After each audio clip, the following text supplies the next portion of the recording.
әуежайда істеп жатқаныма 10 жылдан асты. Басты мақсатымыз мынау ұшып-қону жолағындағы әуе кемелерінің қауіпсіздігін қамтамасыз ету.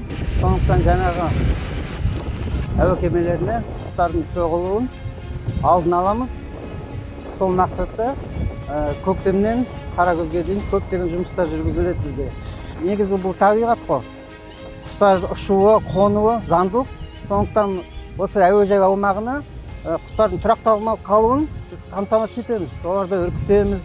Жаңағы ұялар болса, жаңағындай аламыз.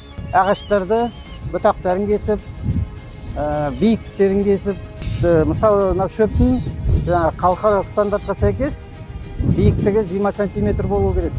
Құстарды үркіту үшін үркіту құралдары қолданылады бізде. Бұл газды зембірік деп аталынады. Газды зембірік уақытылы, уақытын қоямыз өзіміз. 5 минуттан 30 минуттың аралығында сол құстарды үркітуге. Сосын тағы да құралымыздың бірі бұл дауысты жыртқыш құстардың дыбыстарын салынады. Тоже уақытылы, күндіз уақытта өздері ағытылып қосылып тұрады.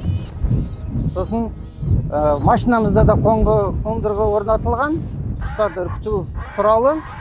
Оның да біз жаңағы ұшып-қону жолағына шыққан кезімізде қолданылады.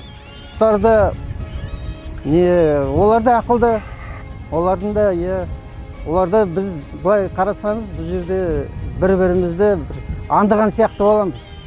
Олар бізден қашып тығылады, біз оларды қуып деген сияқты сондай қызықтар болады негізі. Негізі құстарды, ақылды құстар болады.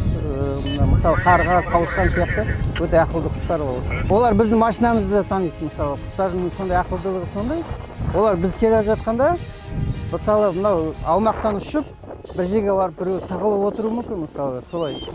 Біз өтіп кеткеннен кейін, сосын қайттан келеді олар. Именно орнитология деген мамандар бар негізі. Оқытылады университеттерде.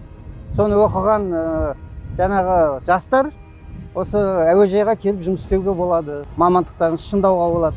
Әртүрлі құстар бар, әртүрлі өсімдіктермен де біз жаңағы тексереміз. Оларды не жаңағы тартады, не үшін осы әуежайдың жаңағы аумағына не үшін келеді деген сияқты. Оларды осы жерде не қызықтырады деген сияқты біз оларды түгел тексереміз.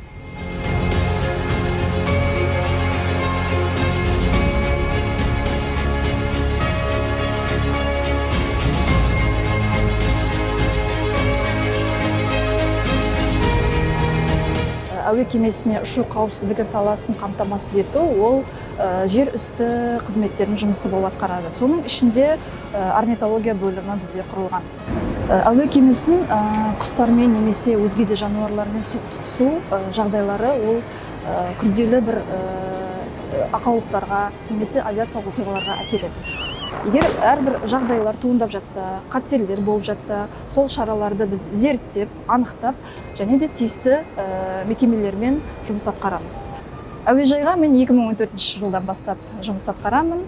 Әуежайға бірінші жер үсті қызмет көрсету саласында маман ретінде қабылдандым.